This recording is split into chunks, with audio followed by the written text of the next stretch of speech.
Silakan duduk Bapak Ibu. Shalom. Ya, senang sekali bisa bertemu kembali di dalam ibadah kita pada hari ini. Firman Tuhan pada sore hari ini akan saya beri judul mengikut Yeshua secara militan. Mari kita buka di dalam Matius pasalnya yang ke-16. Matius atau Matai pasal yang ke-16 ayat 24 sampai yang ke-27. Matius pasalnya yang ke-16 ayat 24 sampai 27. Demikian firman Bapak Yahweh. Kemudian Yeshua berkata kepada para muridnya, "Jika seseorang ingin mengikuti aku, hendaklah dia menyangkal dirinya dan memikul salibnya dan mengikut aku. Sebab siapa yang ingin menyelamatkan jiwanya, dia akan melepaskannya. Tetapi siapa yang dapat melepaskan jiwanya demi aku, ia akan mendapatkannya. Sebab seseorang diuntungkan apa jika dia beroleh seisi dunia tetapi kehilangan jiwanya? Atau apakah yang manusia akan berikan sebagai pengganti jiwanya? Sebab anak manusia akan segera datang dalam kemuliaan Bapanya bersama para malaikatnya, dan kemudian dia akan membalaskan kepada setiap orang sesuai dengan perbuatannya. Sesungguhnya aku berkata kepadamu, ada beberapa orang yang sedang berdiri di sini yang sekali-kali tidak akan mengalami kematian hingga mereka dapat melihat anak manusia yang datang dalam kerajaannya." Nah, Bapak Ibu, Matius 16 ayat 24 sampai 27 ini paralel atau sama dengan Markus pasal yang ke-8. Mari kita buka Markus pasalnya yang ke-8 ayat 34 sampai 38. Markus pasal 8 ayat 34 sampai 38. Hanya saja Markus 8 ini melengkapi apa ya cerita yang ada di Matius 16 tadi. Demikian firman Tuhan. Dan setelah memanggil kerumunan orang itu bersama para muridnya, dia berkata kepada mereka, "Siapa saja yang ingin mengikuti aku, biarlah dia menyangkal dirinya dan memikul salibnya dan mengikut aku. Sebab siapa yang ingin menyelamatkan jiwanya, dia akan membinasakannya. Tetapi siapa yang melepaskan jiwanya demi aku dan Injil, ia akan menyelamatkannya. Sebab apakah yang akan menguntungkan seseorang jika dia mendapatkan seluruh dunia tetapi kehilangan jiwanya? Atau seseorang akan memberikan apa sebagai ganti jiwanya? Sebab siapa saja yang malu karena aku dan perkataanku di antara generasi pezina dan yang berdosa ini, anak manusia pun akan malu karena dia ketika dia datang dalam kemuliaan Bapanya bersama para malaikat yang kudus." Menurut firman Tuhan. Ya, Bapak Ibu Saudara, kita tahu bahwa tahun ini adalah tahun di mana kita canangkan sebagai tahun keberkatan buat gereja kita. Amin. Bahwa banyak dari antara saudara yang yakin dan percaya bahwa tahun ini akan banyak berkat-berkat Tuhan mengalir dalam hidup kita. Amin. Percaya semuanya? Amin.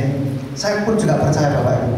Pasti pada tahun ini banyak berkat-berkat Tuhan akan terjadi, akan masuk ke dalam kehidupan kita. Nah, tetapi jangan kita terlena dengan berkat atau janji firman Tuhan yang mengatakan bahwa kita akan mendapatkan berkat.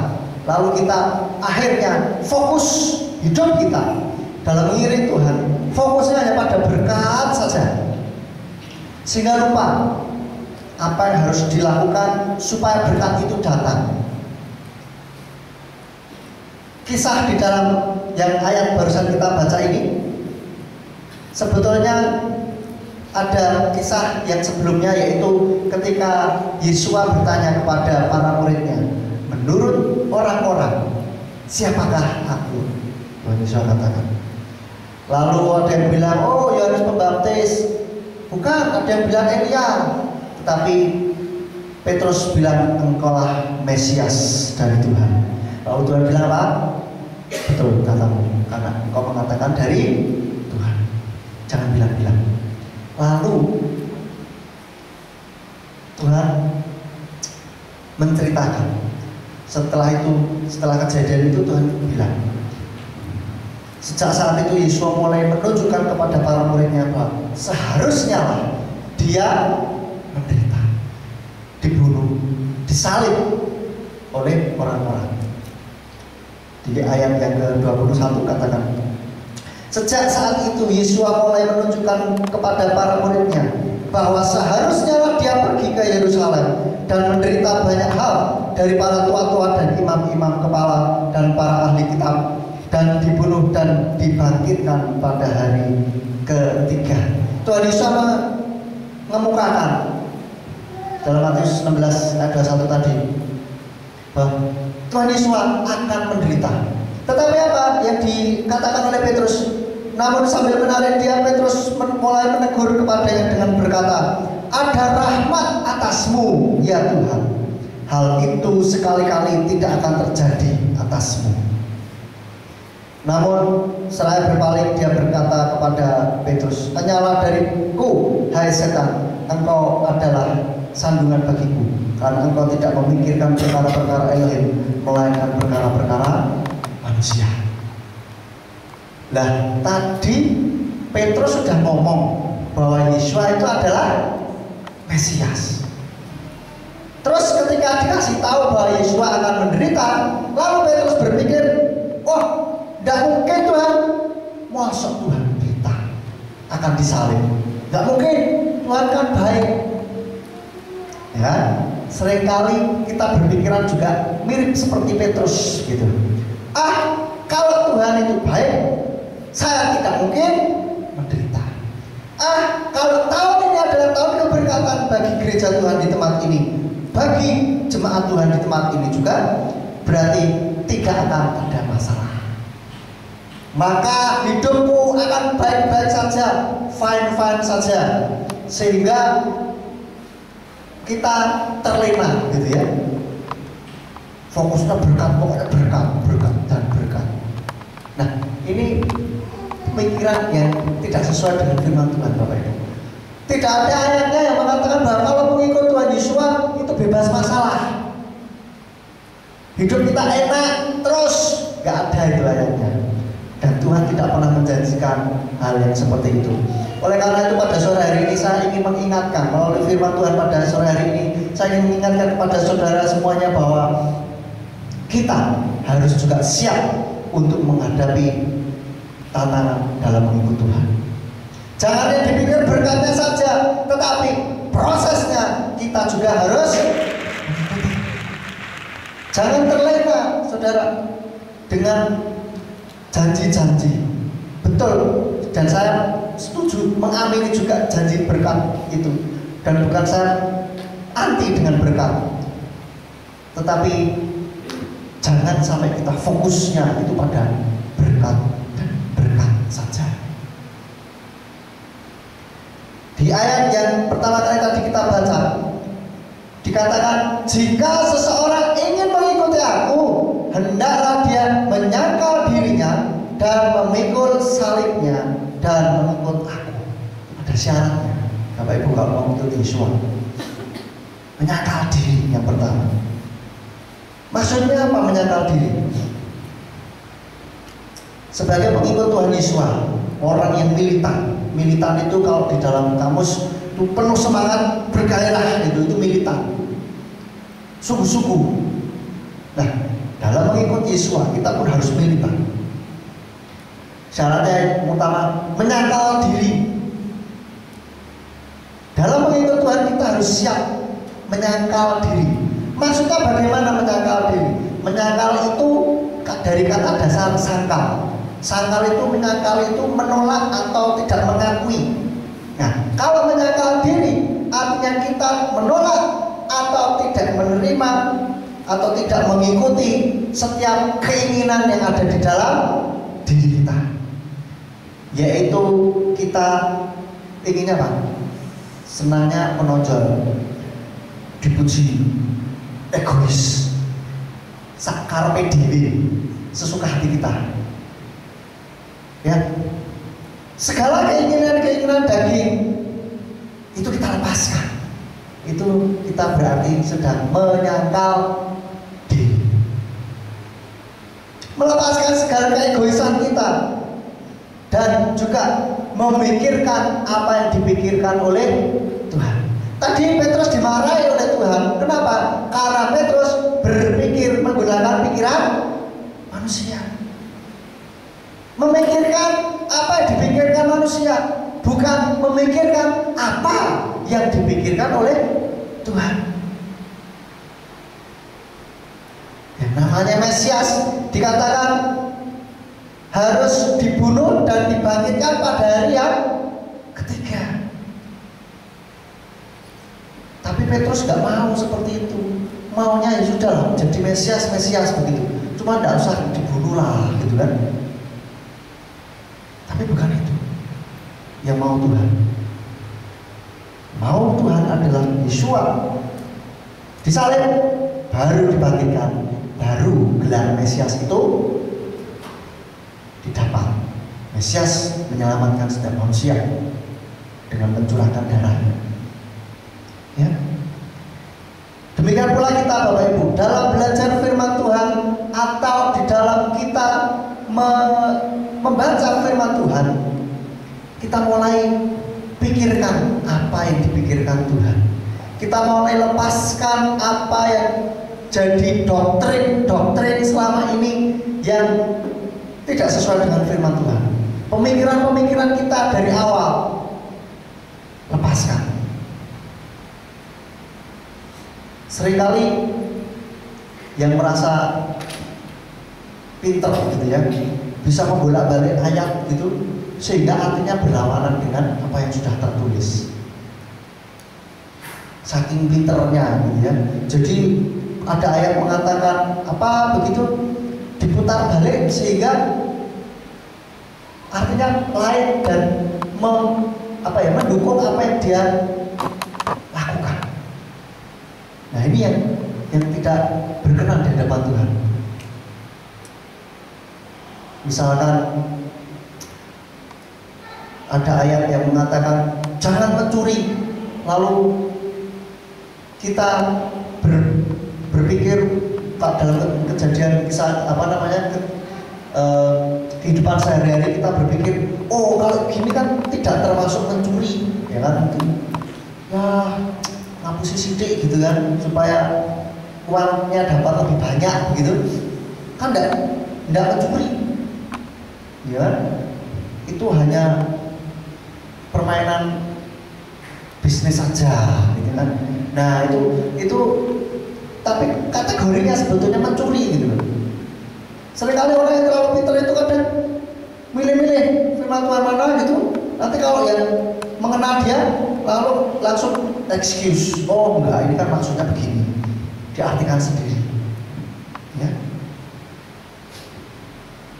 Seringkali demikian Bapak Ibu, orang yang belajar firman Tuhan bukannya nurut apa yang dikatakan firman Tuhan, tetapi firman Tuhan harus nurut sama dia, memperkosa artinya, memperkosa firman Tuhan. Contoh aja dalam nama Bapak Yahweh, oh sudah tertulis jelas-jelas, panggillah namanya, serukanlah namanya, dan bahkan Tuhan menjawab doanya Salomo begini, umatku yang atasnya namaku disebut merendahkan diri, ya, yang atasnya namaku disebut merendahkan diri dan berbaring dari jalan-jalan yang jahat, maka aku akan mendengar dari surga dan mengabulkan doa mereka. Ya kan? Berarti kan boleh disebut, betul tidak? Dan bahkan Tuhan mengizinkan, ya kan? Kalau tidak boleh kan Tuhan ngomong, jangan sebut namaku. Banyak ayat mengatakan bahwa panggilan namanya, lah kok bisa ngomong, oh enggak, itu enggak boleh, namanya terlalu kudus, tidak boleh disebut, katanya begitu. Bilangnya jangan menyebut nama Yahweh Elohimu dengan sembarangan. Loh, berarti kan tidak boleh menyebut. Nah, apa ini?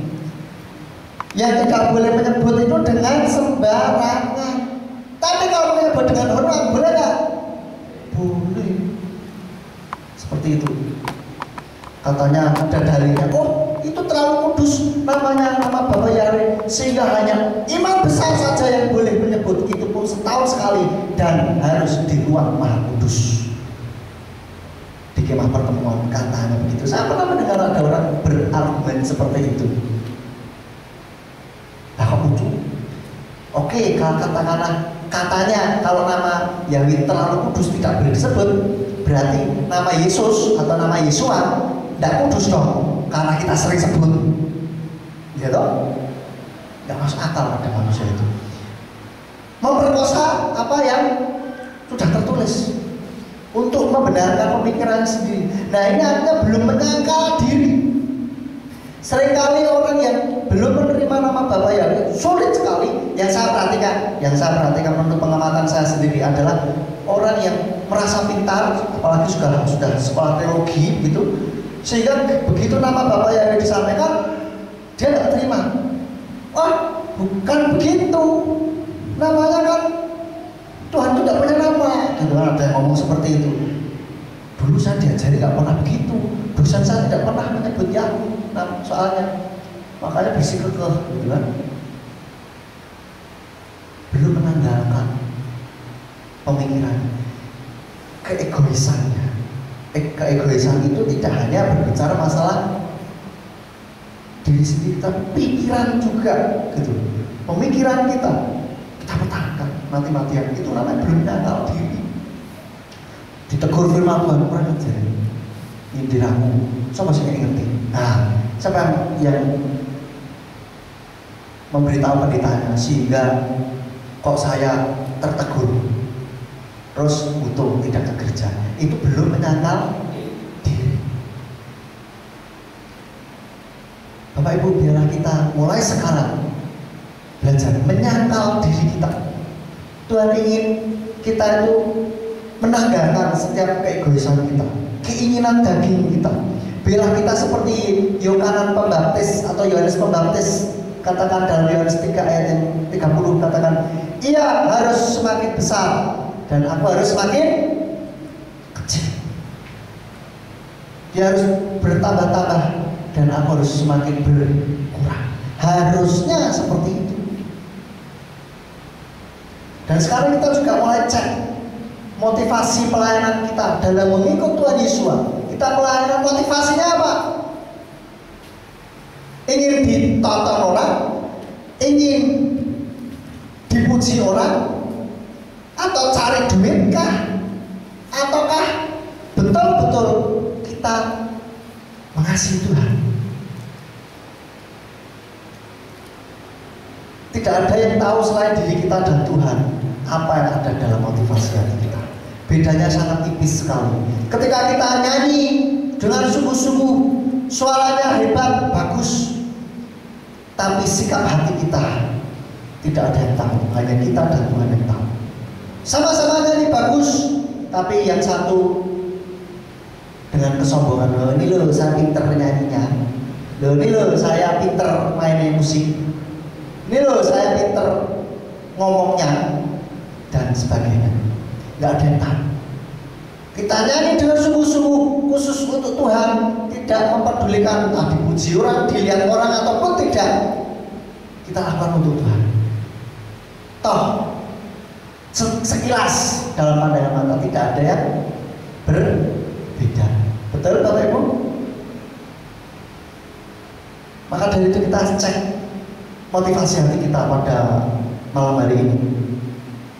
Apakah kita selama ini pelayanan untuk pamer, ataukah untuk motivasi yang lain, atau hanya untuk Tuhan? Banyak sekarang itu para pelayan-pelayan, khususnya yang diundangi sana sini begitu ya, mungkin main musik, mungkin khotbah begitu, tergantung siapa yang bayar dan berapa yang bayar. Kalau tarifnya tidak sesuai, mohon maaf, tidak mau lagi dipanggil di tempat itu. Kalau yang datang sedikit, tidak mau khotbah, tidak mau nyanyi, tidak mau main musik misalkan.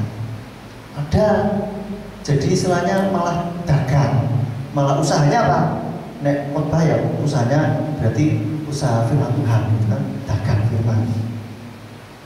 Kalau pelayanan apa? Berarti dagangnya apa?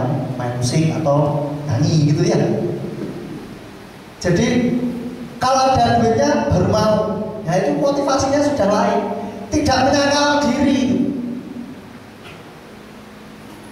Sangat disayangkan kalau hamba-hamba Tuhan dipanggil khotbah mulai langsung nego dulu. Berapa nanti persembahannya? Itu sangat disayangkan sekali. Seharusnya kan fokus pada pemberitaan firman Tuhan. Dikasih ya puji Tuhan, tidak juga tetap puji Tuhan, ya kan? Puji Tuhan karena apa? Sudah dipanggil, sudah diberi kesempatan untuk melayani firman Tuhan, memberitakan firman. Bersyukur harusnya, kok malah minta bayaran, ya kan? Gitu. Terus kita semua yang sudah mengenal nama Bapak Yahweh pun dalam memberitakan nama Bapak Yahweh juga harus cek sikap hati dan motivasi hati kita. Apakah kita dalam memberitakan nama Bapak Yahweh untuk pamer bahwa kita itu sudah tahu, ataukah kita dalam memberitakan nama Bapak Yahweh betul-betul ingin memberitahu kebenaran nama Bapa? Banyak sekali orang dalam memberitakan nama Bapak Yahweh itu menonjolkan diri. Ini loh saya bisa mengesankan seperti itu, sehingga keluar kesombongannya. Kamu tuh diajari nggak mau gini-gitunya. Nah, ini menunjukkan bahwa ingin menunjukkan bahwa ini loh saya tahu, kamu nggak tahu, saya yang lebih tahu. Hati-hati, itu pun kita belum menyangkal. Seharusnya dalam memberitakan nama Bapak yang kita beritakan, masalah orang itu terima atau tidak bukan urusan kita, ya kan? Yang penting apa? Tugas kita memberitakan saja, bukan mengharuskan orang itu terima. Urusannya dia sama Tuhan dong. Yang penting apa? Kita memberitakan kebenaran firman tentang nama Bapak ini, sehingga supaya orang itu tidak eyel-eyelan sama kita. Kalau kita belum menyangkal diri, kita masih kecampuran dengan motivasi ini loh saya sudah tahu, ini loh aku wis pinter. Kalau sudah kecampuran seperti itu nanti akhirnya jadi debat usir, nyanyian jadinya, saling mengejek di dalam pemberitaan firman atau diskusi itu seperti itu. Yang saya amati seperti itu. Kalau orang tidak mau terima, ya sudah. Kalau kita lihat argumennya kayaknya dia pokoknya sudah tidak mau terima, ya sudah. Oke, silahkan, itu hak Anda. Kita tetap berteman, kan gitu. Ya sudah. Yang penting kita sudah sampaikan, ya kan? Dia tidak mau terima kok, bukan urusan kita lagi, bukan salah kita dong. Gitu. Jadi mulai cek motivasi pelayanan dan memberitakan nama Bapa. Termasuk kita motivasi ke gereja kita. Apakah kita masih kecampuran dengan motivasi saya yang diberkati Tuhan maka saya rajin ke gereja, saya ingin mendapatkan berkat Tuhan tahun ini sehingga saya dengan sungguh-sungguh cari Tuhan, mengikut Tuhan, gitu loh. Seharusnya itu kita tanggalkan. Kita harusnya betul-betul mencari Tuhannya, bukan mencari berkat Tuhan. Kalau kita mencari Tuhan, mengikut Tuhan karena ada berkat, itu sama saja seperti anak kecil. Kalau anak kecil itu begini, ayo ikut om yuk, nggak mau, tak kasih permen, ya wes mau. Nah seperti itu. Anak kecil berarti mau ikut omnya kalau ada permen. Bela kita Bapak Ibu, semuanya kita tanggalkan keinginan daging kita. Kita bela kita itu mengikut Tuhan karena Tuhannya, bukan karena berkatnya atau janji-janjinya. Ya, memang Tuhan menjanjikan sesuatu, tapi itu bukan fokus kita. Tapi fokus kita itu adalah Tuhannya. Karena kita sudah tahu bahwa Bapa Yahweh di dalam nama Yeshua Mashiach itu adalah Tuhan yang benar, satu-satunya Tuhan yang benar di atas alam semesta. Tidak benar. Lalu yang kedua, yang pertama tadi menyangkal diri, yang kedua memikul salib. Maksudnya bagaimana? Siap menerima resiko jadi pengikut Tuhan Yesus. Dan ini memikul salib ini dilakukan setiap hari Bapak Ibu. Bukan sewaktu-waktu atau saat kumpul-kumpul gini saya mau mengikut Tuhan dengan memikul salib. Maksudnya resikonya mengikut Tuhan Pak. Contohnya diejek gitu kan. Seperti gereja kita ini disebut gereja sesat katanya karena menyebut nama Bapak Yahweh. Ya tidak apa-apa, saya satu kelompok ada kelompok kancane ya kan, nggak apa-apa saya mau mikul salib. Tapi nek dhewean misalkan di luar kota misalkan ke gereja, diajak ke gereja yang masih belum menggunakan nama Bapak Yahweh. Lalu sebetulnya ada lagi gereja yang sudah terima nama Bapak Yahweh di kota ini misalkan. Malah kita perginya ke gereja yang masih belum memerintahkan nama Bapak, milihnya yang begitu. Alasannya ora penak ambek koncoku, ya kan? Tidak penak sama teman saya. Nah, itu artinya kita masih belum mau memikul salib setiap hari. Masih maunya ada keroyokan, kelompokan mau, ada temen ini, ada dewan rawani. Nah, itu belum memikul salib setiap hari. Harus siap dibenci, siap direndahkan, dan siap menderita. Itu namanya kita memikul salib Tuhan. Enak nggak? Nggak enak. Siapa bilang enak? Ya, Tuhan Yesus sudah mengajarkan kalau mengikut aku harus memikul salib. Tuhan sendiri juga membuktikan, tidak cuma asal ngomong, asal nyuruh, tetapi Tuhan membuktikan. Di dalam ayat 21 tadi, Tuhan sudah siap menceritakan bahwa nanti akan menderita dan dibunuh. Tuhan siap dan Tuhan lakoni betulan itu. Dan kita pun juga demikian Bapak Ibu, dalam mengikut Tuhan tetap teguh iman kita. Kita harus siap memikul salib setiap hari.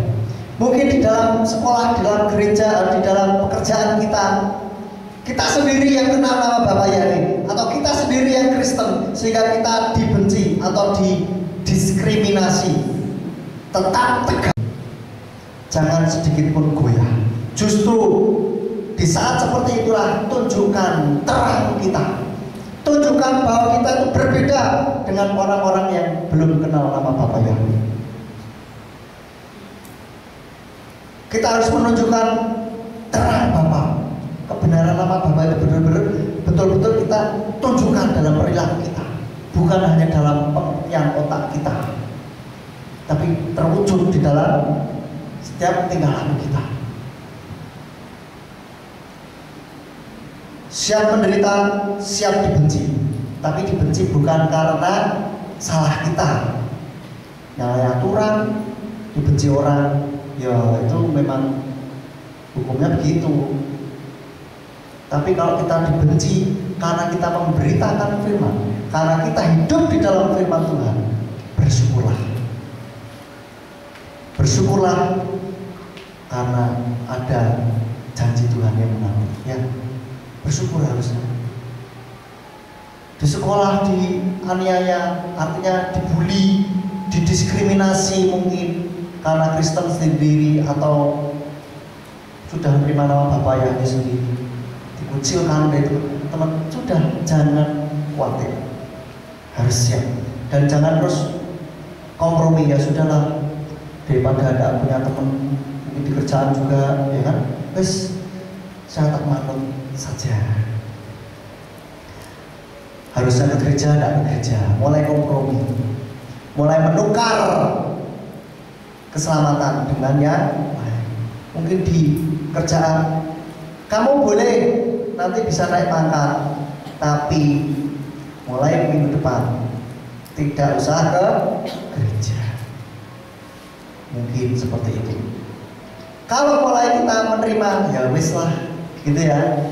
Nah, ini berarti kita tidak memikul salib kita. Tuhan katakan Setiap orang yang mengikut aku dan tidak memikul salibnya, dia tidak layak bagiku. Jadi bukan sembarangan pengikut Tuhan Yesus itu. Dia harus pengikut yang militan. Bapak Ibu mau jadi pengikut Tuhan Yesus yang militan? Amin. Harus siap, mental kita siap. Jangan khawatir di dalam berbagai permasalahan, Tuhan pasti tetap memelihara, tetap menolong.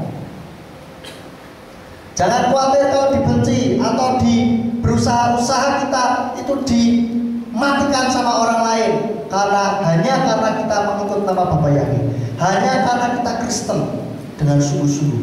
Jangan khawatir dan jangan takut. Tuhan pasti akan memelihara. Dan kita harus siap hadapi itu. Jangan lari dari itu. Kalau lari, kita akhirnya kompromi sehingga kita memang betul terbebas dari segala tekanan itu, salib itu. Tetapi apa? Kita sudah kehilangan keselamatan yang sejati. Sayang sekali. Oleh karena itu, jangan ditukar dengan apapun juga. Selanjutnya, hal yang selanjutnya saya ingin sampaikan bahwa jangan terlena dengan berkat-berkatnya. Tuhan tidak pernah menjanjikan bahwa mengikut Dia akan bebas masalah, ya. Tapi justru sebaliknya, ada ayat yang katakan dalam Mazmur 34 ayatnya yang ke-20.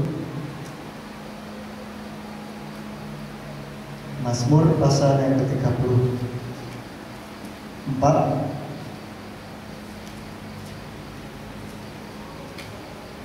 ayat yang ke-20. Demikian firman Bapa Yahweh. Banyak kemalangan orang benar, tetapi Yahweh melepaskan dia dari semua. Artinya apa? Masalah tetap ada, tetap kita alami, tetapi Tuhan tidak membiarkan kita tetap berada di dalam kemalangan. Tapi Tuhan membuat kita lepas dari masalah itu sebagai seorang pemenang, keluar dari masalah sebagai seorang pemenang. Jadi siaplah untuk menjadi pengikut Tuhan Yesus yang militan. Tadi Pak, menyangkal diri. Yang kedua, memikul salib.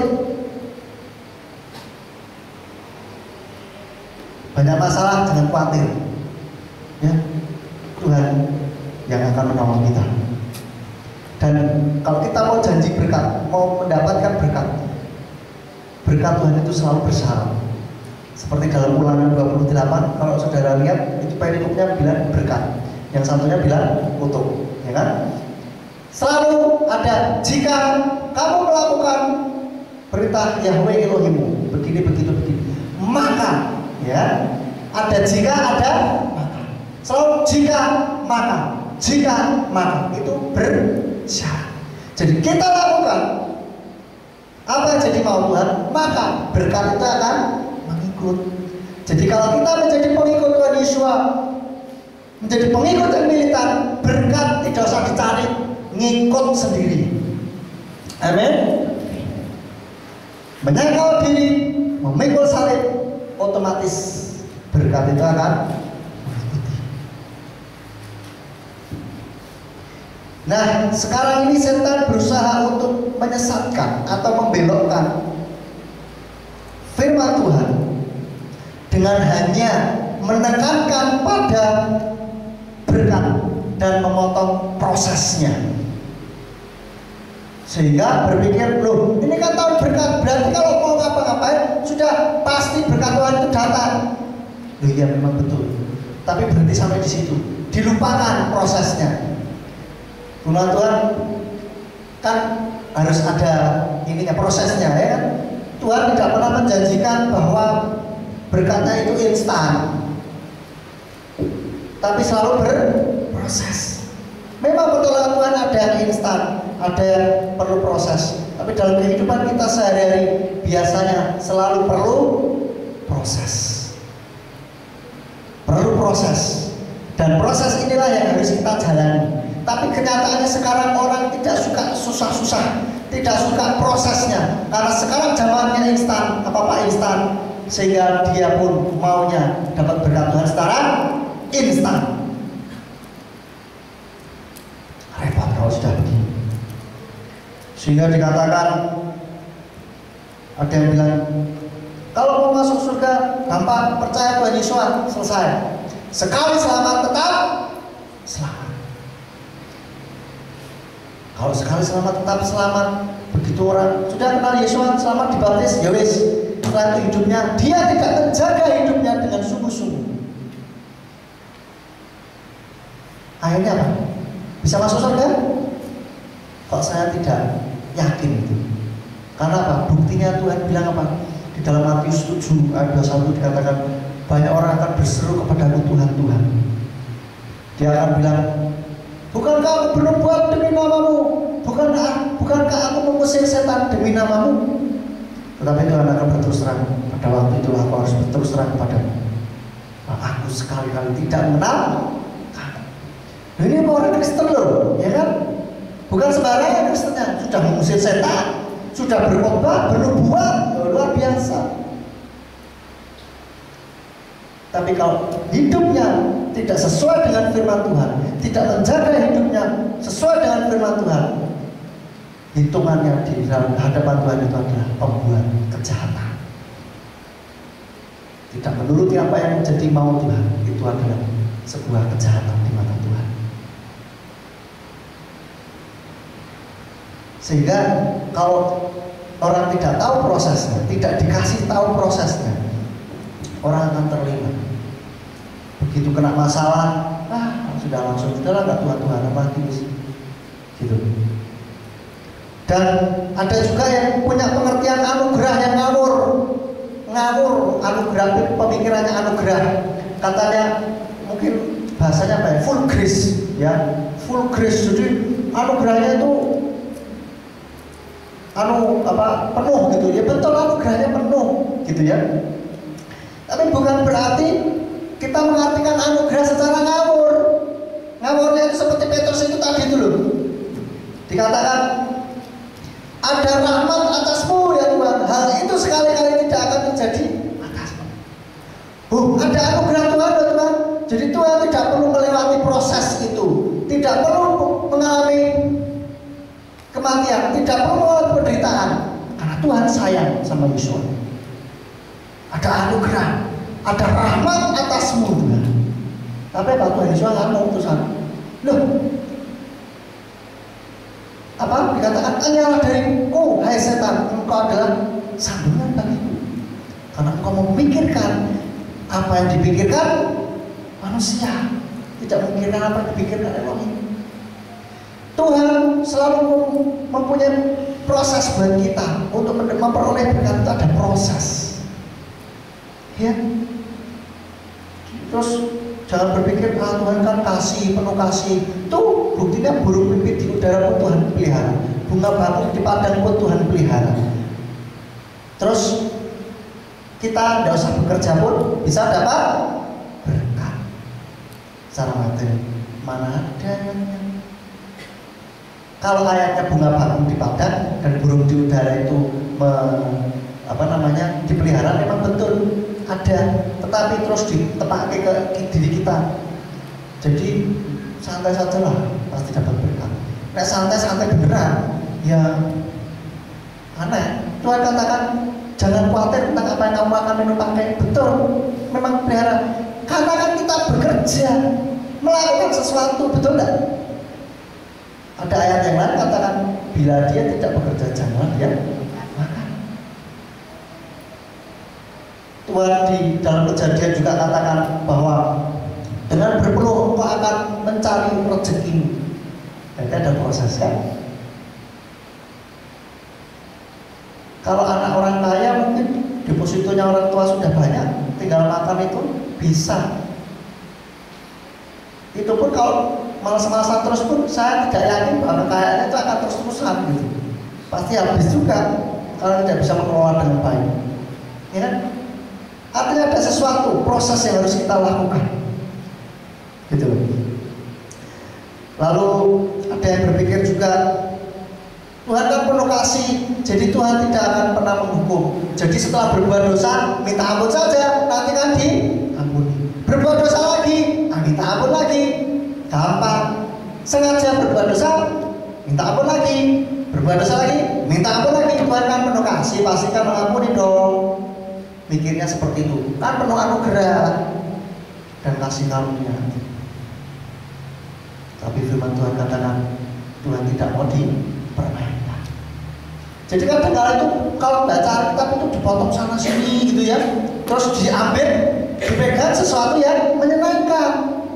Jadi Anda tidak utuh gitu loh.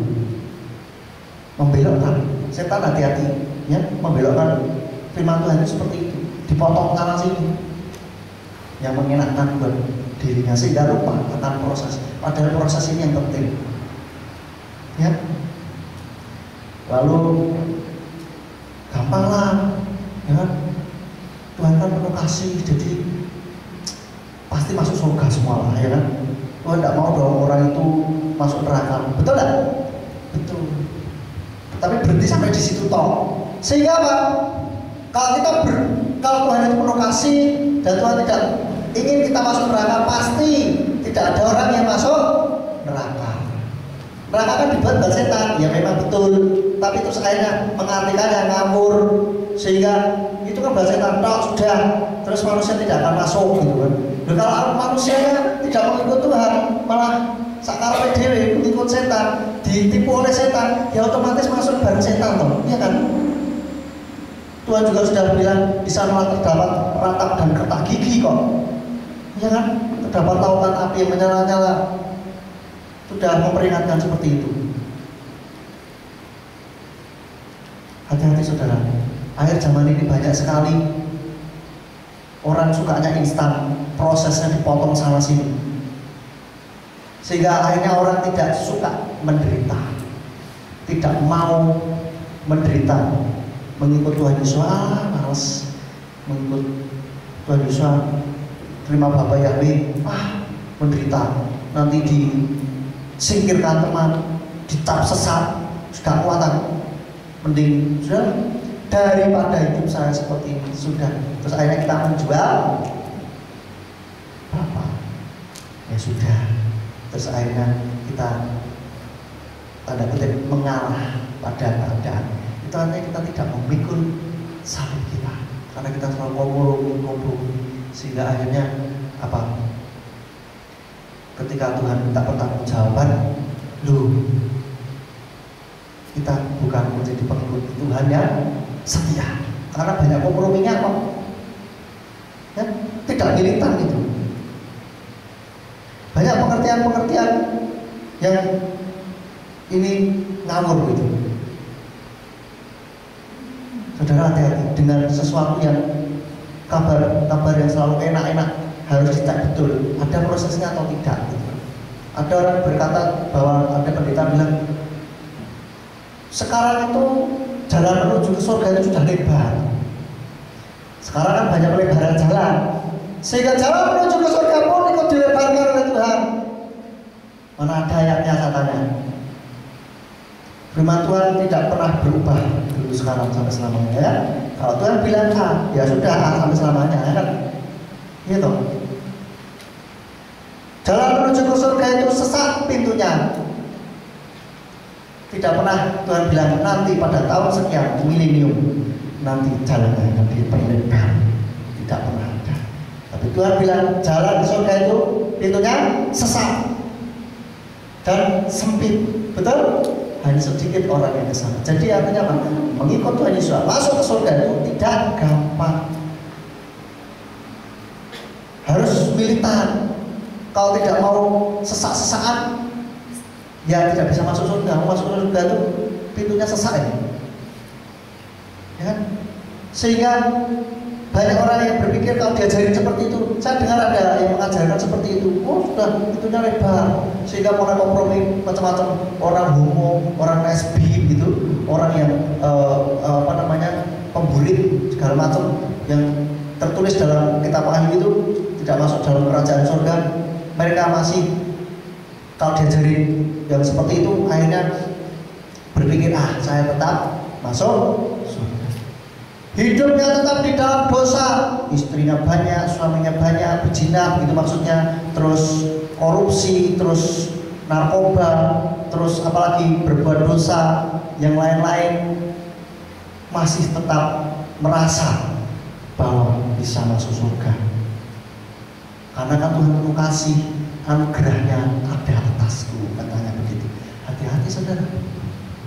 Banyak sekarang orang yang terlena seperti itu.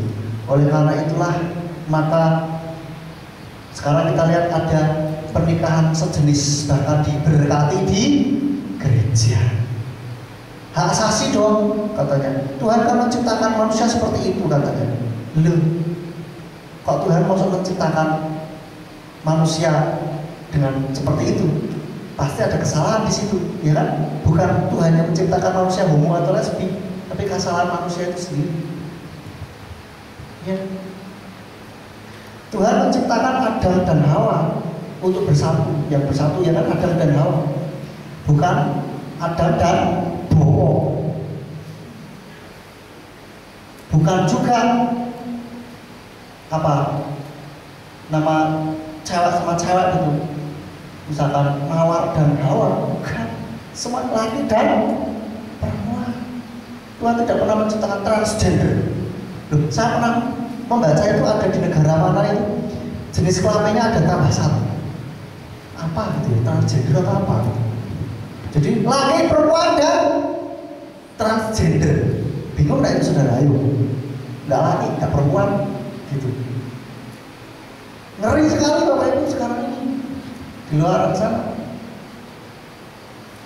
Kalau di dalam bahasa Inggrisnya, Tuhan itu menciptakan Adam and Eve, bukannya Adam and Steve, untuk jadi bersatu. Ya kan? Artinya bersatu itu harus laki-laki dan perempuan, bukannya perempuan dan perempuan atau laki-laki dan laki-laki. Dan yang lain dulu, ya kan? Tuhan menciptakan laki-laki dan perempuan. Lalu manusia menciptakan jenis kelamin baru. Heran saya, ya kan? Ya kan? Itu pun masih bisa merasa bahwa Tuhan akan tetap memasukkan dia dalam kerajaan surga. Kalau tidak bertobat, kalau bertobat mungkin ada masalah, ya kan? Gitu. Banyak sekali hal-hal yang harus kita waspadai.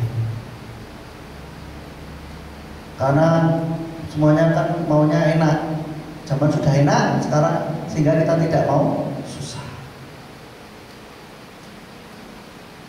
Saya harap firman Tuhan pada malam hari ini mengingatkan kita untuk kita tetap waspada, tidak terlena dengan janji-janji berkat Tuhan, tapi kita tetap fokus bahwa oh ya, Tuhan mau kita mengikuti secara menyembah. Banyak yang meninabobokan umat Tuhan ini yang sangat bahaya sekali. Kalau khotbah diberkati Tuhan, amin, diberkati Tuhan, amin, ya nggak salah juga, nggak salah. Tapi kalau hanya itu terus, sehingga apa?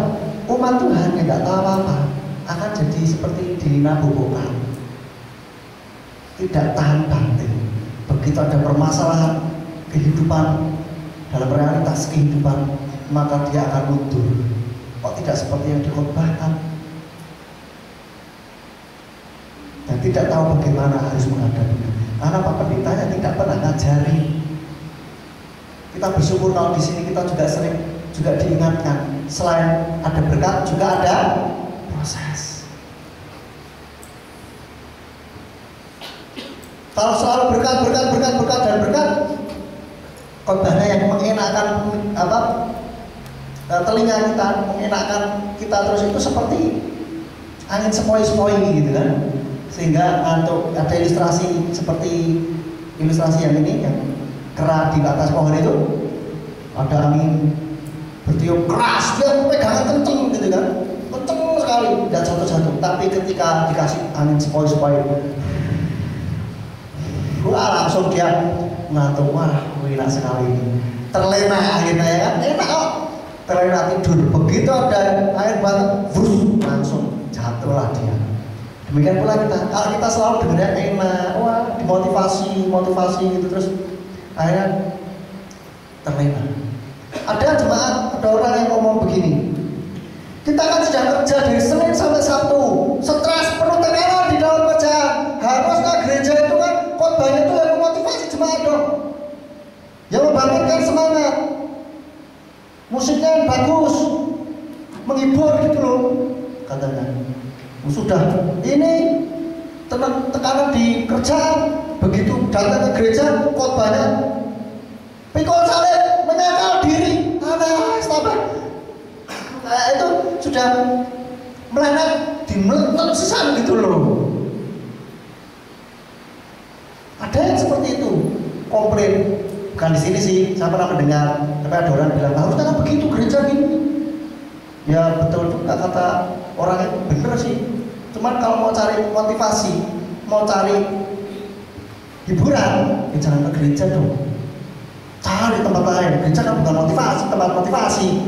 Apa dumeh atau mentang-mentang sekarang banyak motivasi di mana, motivator di mana-mana menjamur, semuanya motivator. Semuanya mau semangat, motivasi. Anda bisa, luar biasa, semangat, sukses. Nah, terus terusnya. Semua kan gitu sekarang di mana-mana ya kan, banyak menjamur. Harusnya gereja seperti itu dong katanya. Ya kalau begitu ya cari aja tempat lain. Gereja kan untuk membetulkan supaya hidup kita tetap ada di dalam jalan Tuhan, bukan untuk dengerin sesuatu yang enak-enak saja, ya kan? Memang betul main musik juga harus sip, enak didengerin, enak didobrakan, atau main falas-falas kan yo, gak enak juga kan gitu. Memang betul, cuma kan bukan itu yang kita cari, ya kan? Saya nggak habis pikir kalau ada orang yang berpikir seperti itu. Di gereja harusnya kan begini begitu, udah tekanan di gereja, khotbahnya tentang cangkal diri, pikul salib, repot, jadi tambah stres katanya.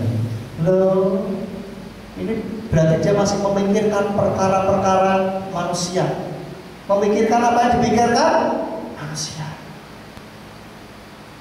Justru banyak tekanan itulah datangnya ke gereja. Kalau khotbahnya itu terus pikul salib, mencangkal diri, bersyukur supaya kita tetap tidak terlena, ya kan? Dengan kenikmatan dunia ini, nikmat membawa sengsara, ya kan? Kalau terlena, lupa dengan syarat-syarat yang harus dipenuhi. Wah, kita pikir enak, ternyata hasilnya enggak sesuai. Kalau bikin aturan siapa Tuhan loh, ya kan? Kita pikir oh ini enak nih, dipilih enak saja, bikin aturan siapa? Kan Tuhannya siapa ya? Gitu. Jadi yang terakhir apa yang harus kita lakukan? Jadilah murid atau pengikut Tuhan Yesus yang militan. Pertama, menyangkal diri, tidak mengejar berkatnya. Mengikut Tuhan karena Tuhannya, bukan karena berkatnya, bukan karena janji-janji yang sudah Tuhan katakan, tetapi mengikut Tuhan karena mengasihi Tuhan, karena tahu juga bahwa Bapa Yahweh di dalam nama Tuhan Yesus Masiah itu adalah Tuhan satu-satunya Tuhan yang benar di alam semesta ini. Harusnya begitu. Tidak peduli entah nanti dapat berkat banyak atau sedikit, nggak peduli. Yang penting saya mau Tuhan, karena saya mengasihi Tuhan.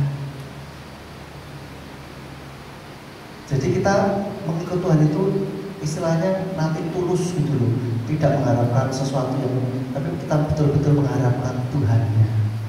Amin Bapak Ibu. Itulah iman yang militan, pengikut Tuhan Yesus yang militan itu seperti itu.